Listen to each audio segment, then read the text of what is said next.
When we hear, we either accept or reject, or we translate what we hear according to our knowledge, our background,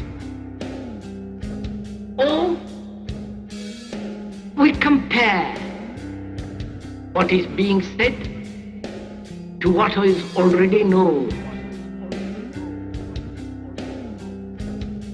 or we oppose one idea by another. All these characteristics of hearing denies the act of listening. When one listens, there is no comparison, there is no acceptance or rejection. That very act of listening brings about a total attention in which you see the totality and the whole significance and structure of what is being said. The quality of listening is attention. And when you attend totally, with your whole mind, with your heart, with your nerves, with your eyes and ears completely, intensely listen, when you give your whole attention to something, that is, when you are completely listening, in that state of attention, there is the act of listening. And that act of listening puts away anything that is not true. You listen to the totality of the thing. When you attend, there is no borders of inattention. And that act of listening is really a miracle. Perhaps it's the greatest miracle. When one can listen totally, without any defense, without any barrier. Then one can look. Then one can listen. Look, sir, if I want to understand what you are saying,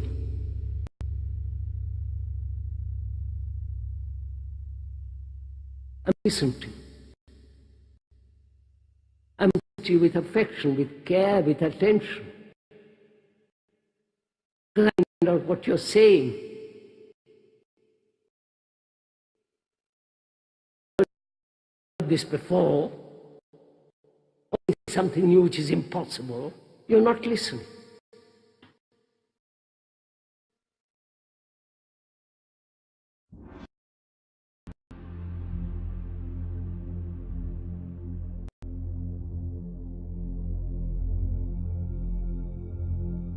One of the most intriguing discoveries in modern science is the fact that there is nothing in this world that even approaches what might be called truly solid. We speak of solids, liquids, and gases. But these terms describe superficial rather than basic properties of matter. All matter, regardless of its state, is composed of invisible particles called atoms, which in turn are composed of other particles. The air we breathe, though invisible to us, is just as real as wood or metal, because it's made of the same fundamental particles. It is the arrangement of these particles and the forces that bind them together that give to a substance its special properties. If we bring a piece of steel close to a magnet, we say that the steel becomes magnetized. But what is it that actually happens? If we place the steel inside a coil of wire connected to a high-gain amplifier, and then bring the magnet close to the bar of steel, we can hear something that suggests movement inside the steel. Listen.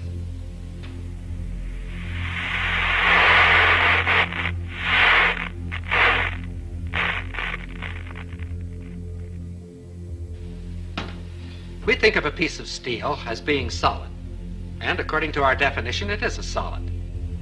But the popular concept of what makes a solid is certainly a false one.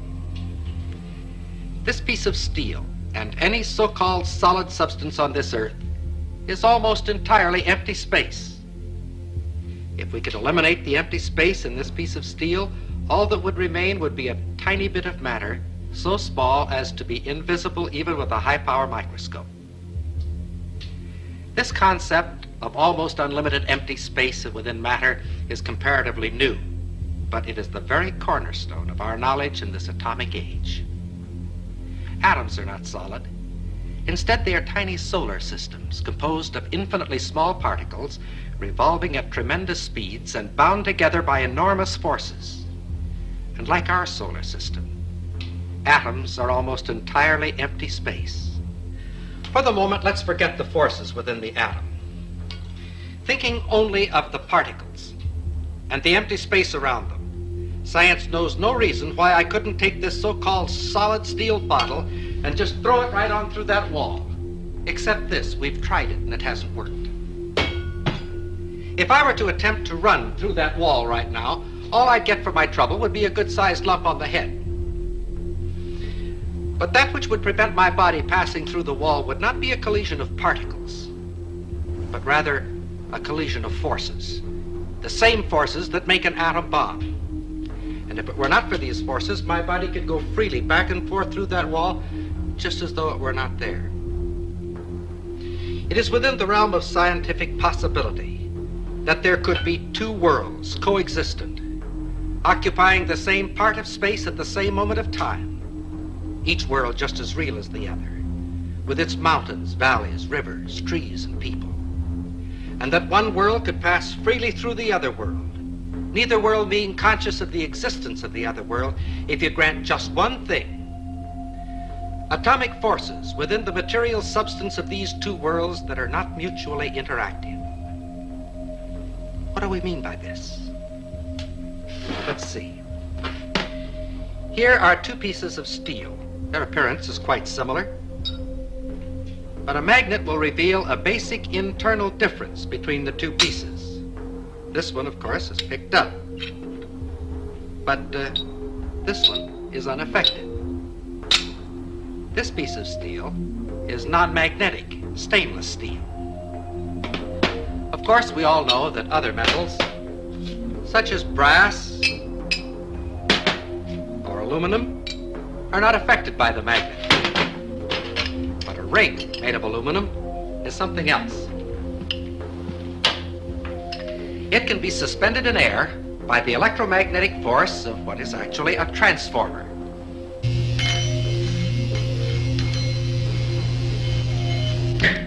The ring being in effect a one-turn shorted secondary. A smaller ring will react even more violently.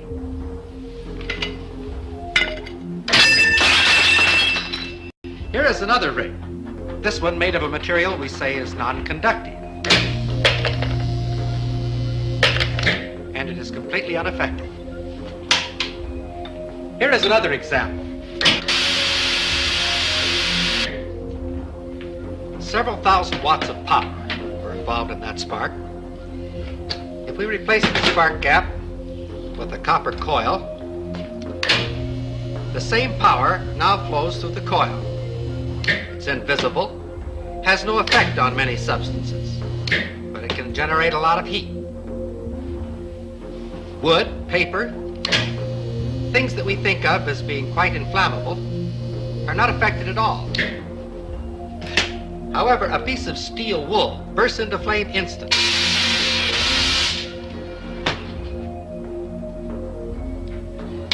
Did you ever fry an egg on a cold stove? It's no trick at all if you have the right equipment. This is a cold hot plate, and because it's cold, you can make it out of wood, if you like. Just be sure that there's a coil of wire inside and that you connect that coil to a high voltage alternating current source. The rest is easy. As long as we're being different, we'll use motor oil instead of Crisco.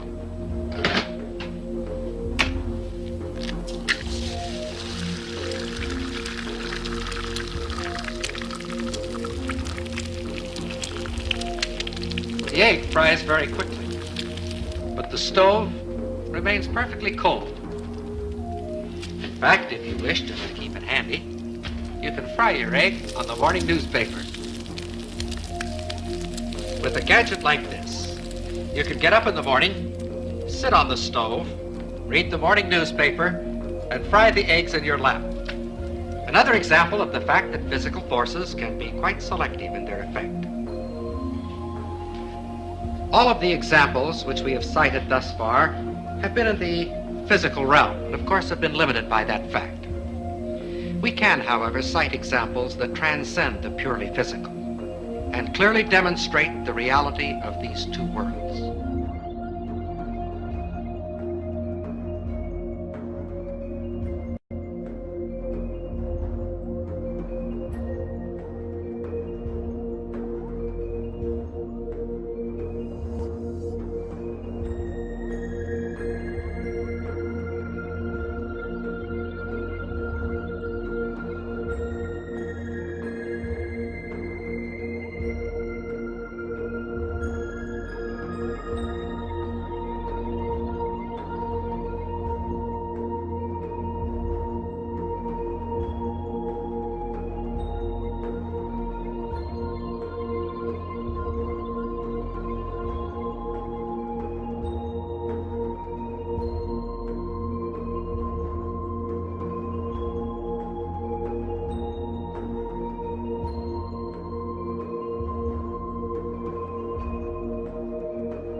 The quantum unit, if you like, the real basics of the universe, quantum physics thinks are a quark.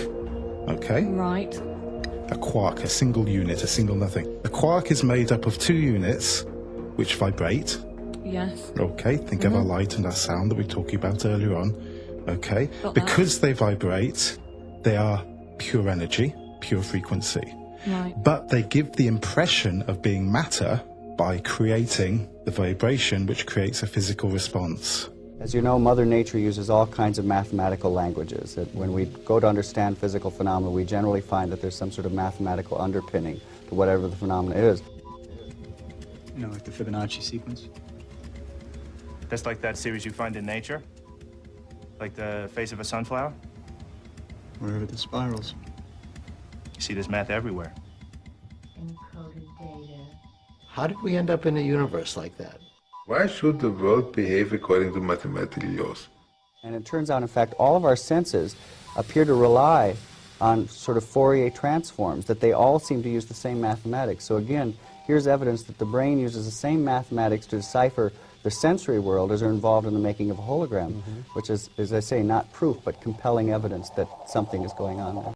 Not only that it becomes easier to describe with mathematics, as you go deeper and deeper into reality, mathematics becomes the only way to describe reality.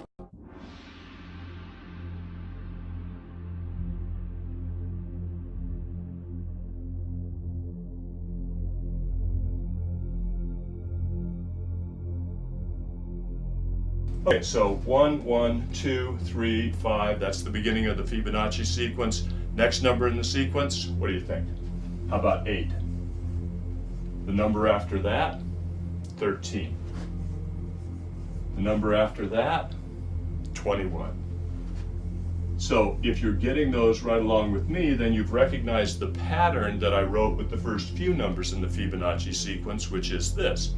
It starts with a 1, the next number is a 1, then after that, to get the next number, you'll always add the two numbers that came before that. So 1 and 1 is 2, 1 and 2 is 3, 2 and 3 is 5, 3 and 5 is 8, so on and so forth. So that's recognizing the pattern that exists in the Fibonacci sequence. So it turns out that this sequence of numbers has all kinds of applications. It describes all kinds of things in the world that we see around us. There's a conspiracy to hide this information that DNA is a Fibonacci, is an exemplification of this number called, or entity ratio sequence called the golden ratio, the ratio that proves the existence of intelligent design, or the reality of intelligent design of the cosmos. I mean, if you go to the golden ratio site for Wikipedia too on the same theme. They don't mention any of this stuff in Nature that we're going to talk about here, that we talked about on the show 2 days ago, and that we're talking about here. They talk about how it's found in architecture and math and all this kind of stuff. They don't discuss it how it's found in the measurements of the human arm. Why not? It's just, I mean, well, I think I'm making, that's the point here. I think that just made sense to me, thinking this through as I say it to you. It has to be a conspiracy. How could all of this be overlooked, and how could Wikipedia leave it out? It can't be. There has to be somehow that big money has pushed their influence somehow, and they've had a drive to keep this covered up or something. These can't all be coincidences, and since they're doing that with everything else, it has to be the case that there's some movement to keep this stifled. I mean, why isn't? And here's another piece to add to this. Why isn't this in our education system? We learn all this junk geometry, pea-brain stuff when you take geometry in high school, and they don't teach you about any of this, the golden ratio everywhere in Nature. I went through elementary school, high school, college, undergrad degree in college, master's degree, and halfway through PhD, and never was any of this mentioned. And we know who controls the universities, the big money behind it, all the way up to the Illuminati Nephilim controllers. So this can't be. This is planned, okay? And you just wonder. It's got to. I mean, I'm almost concluding here in my mind this Davidson College site showing up #1 in Google all the time and first page, and Wikipedia having these strange measurements which don't correlate with all kinds of these examples from academic sites I'm finding. I'm putting them all, pictures of the screenshots in the newsletter. It's got to be a conspiracy. I mean, we could keep going compiling the evidence; it would just all lead to it. So, and if we could keep compiling evidence of it being a conspiracy, I mean, everything points towards it. I'm just throwing ideas off the top of my head. These strange sites show up at the top. Wikipedia is wrong. It's covered up completely in the best-selling books about the golden ratio, which come from wealthy university professors. It's the universities and the government-controlled education system absolutely covers it up. You see how, I mean, everything's falling in the same direction. So when everything, all these conclusions point to the same direction, that it's covered up and hidden.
This is pretty powerful stuff that we're going over. I mean, there's no anthropologist or biologist on the planet who can explain this one. How the sunflower evolved a bunch of spirals in it.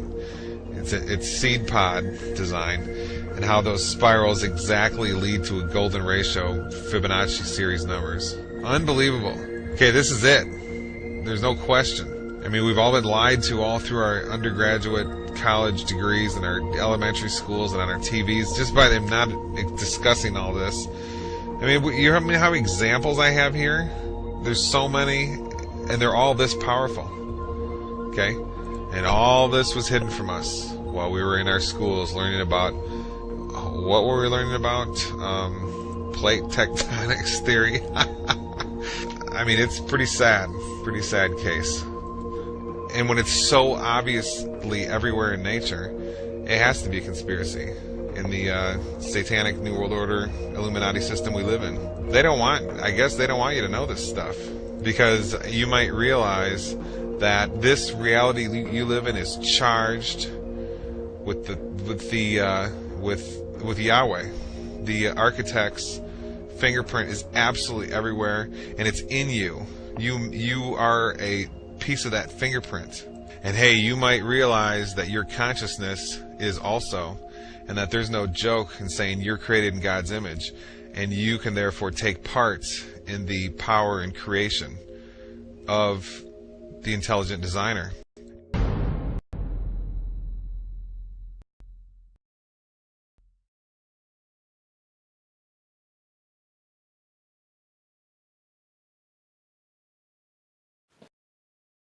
Extraordinary phenomena of people getting better even when they've only had a dummy treatment or a sham treatment. So that can mean a sugar pill, but it can also mean sham ultrasound, where somebody just holds the machine up to your body but doesn't really switch it on, or even a fake operation where somebody makes the incision and then pretends to do the operation but doesn't actually do anything. And the fascinating and amazing thing is, it turns out that when people get these fake sham treatments, they often get better. What's interesting about the placebo effect is it shows the amazing power of the mind over the body. To the origin of life, there are only two possibilities: creation or spontaneous generation. There is no third way. Spontaneous generation was disproved 100 years ago, but that leads us to only one other conclusion, that of supernatural creation.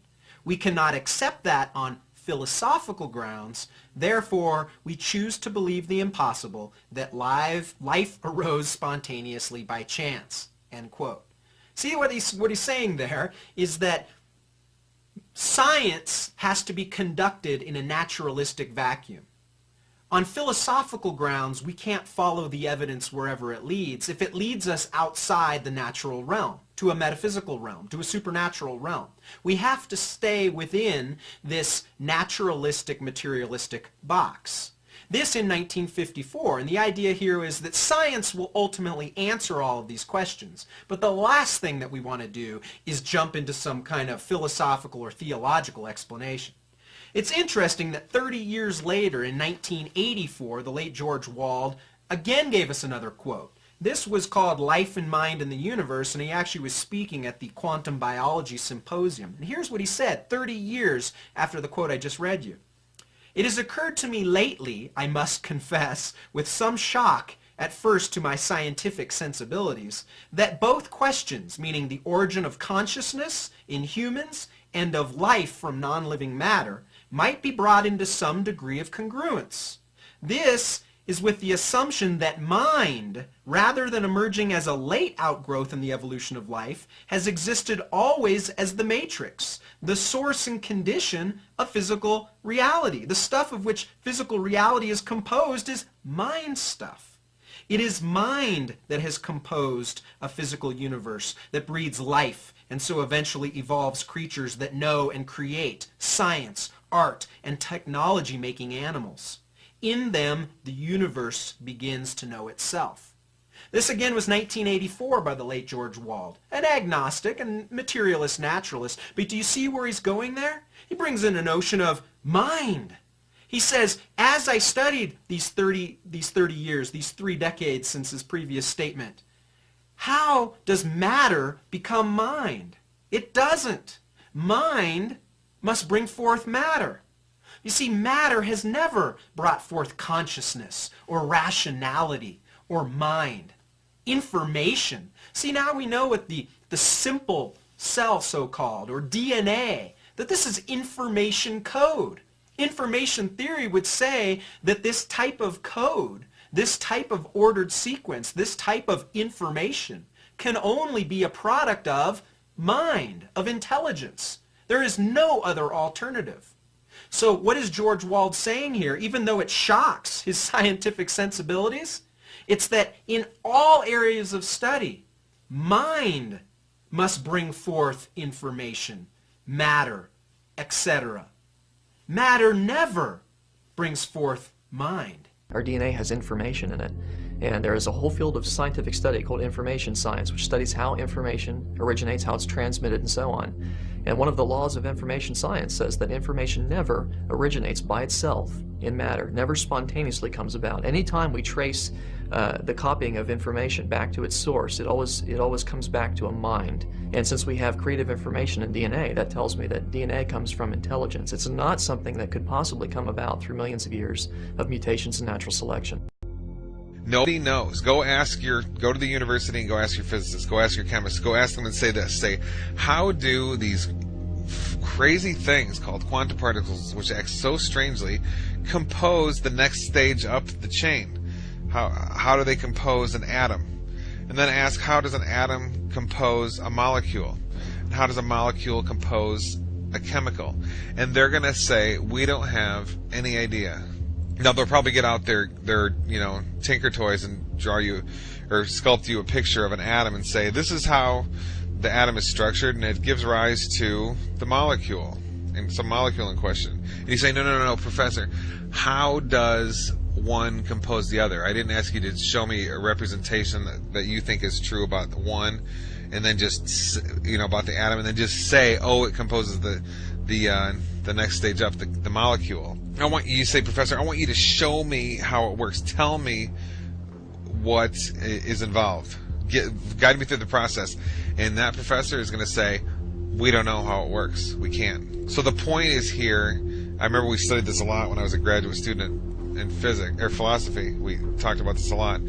There is no known relationship between quantum particles and then the things that they allegedly compose, whether it's molecules or chemicals or worlds or rocks or whatever. Now, there's a whole lot of people who are going to tell you that that's what happens, that the quantum particles compose physical reality. Now, I'm not so sure. This is the level of knowledge, okay, not of wishful thinking. The level of knowledge is when we have empirical data and philosophical reasoning that is that sophisticated, that powerful, that ironclad, that simple, that we can say, okay, it can't be any other way. So we have to say, this is an absolute truth. This has to be a truth of things, and this can't be an illusion. So we know something. I mean, what's more enjoyable than that? Well, I can think of a couple things that are more enjoyable, but that's pretty for someone like me who's just obsessed with knowing how things are and knowing about myself and just knowing the way reality works. And I know a lot of the listeners of this show are the same way. Being able to exist at that level, that empirical and philosophical level, is really important to me, and it feels really, really good. Okay? Some people don't care about stuff like this, and that's fine. Just let them go. And they care about other things. Maybe they care about art, or maybe they care about television, or maybe they like Barack Obama and war, and maybe they like to be brainwashed, or who knows what. But for me, I want to know how reality works, and it makes me feel, every time I get a little bit further along, it's like I've energized my soul or something. The deepest parts of me have grown, and they feel more spiritualized. Okay, so it's very, very healthy to do this.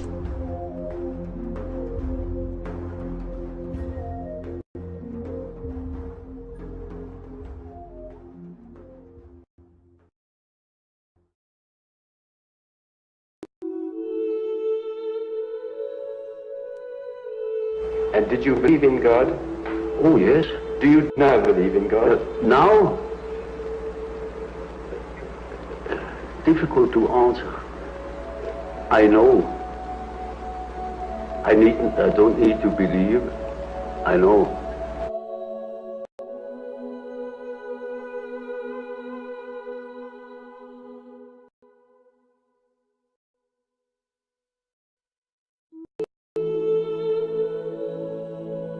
You know, there are these peculiar faculties of the psyche, that it isn't entirely confined to space and time.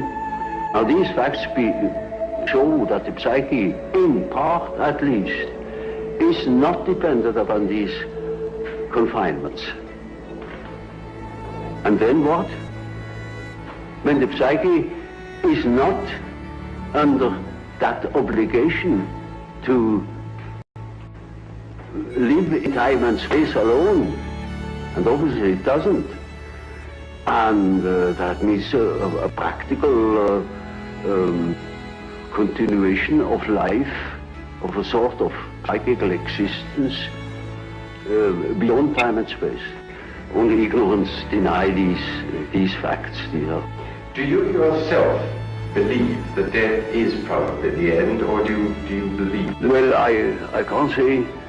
You see, the word belief is a difficult thing for me. I don't believe. I must have a reason for a certain hypothesis. Either I know a thing, and when I know it, I don't need to believe it.